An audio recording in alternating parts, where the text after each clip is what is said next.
Hello friends, आज हूँ महाष्टमी उपलक्षे आपण मानक अनेक शुभेच्छा और शुभकामना जनाऊँगी। आज मो वेट लॉस चैलेंज रो 5th डे। आपण माने निहाती जानिथिबे ओजन कमेबाकू हेले एक्सरसाइज एंड डाइट निहाती ध्यान देबाकू पड़िबो। मो मिठा और छणा खाइबा कमे देइछि आ साधा आम ओडिया घरर खाइबा ही खाउछि। आज आमर अष्टमी ओषा करा हुएनी, सब साधा खाइबा ही खाइथिली।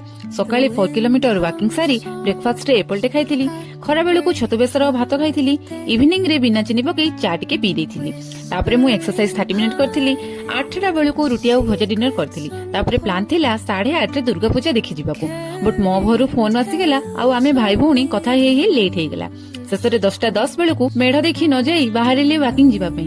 घर बाहर देखि तो एत्ते भिड़ लागि छि पूजा पई। आम कैंपस भितर 2टी मंडप रे दुर्गा पूजा हुए, तो मु भी सेमान को देखि सज होई बाहरी पड़ली दुर्गा पूजा देखिबाकू। घर को आसला बेलकू 11:30 हो जाइछि। आसिकी मो एनर्जी ड्रिंक टिके पी देकी सुई पड़थिली। Thank you.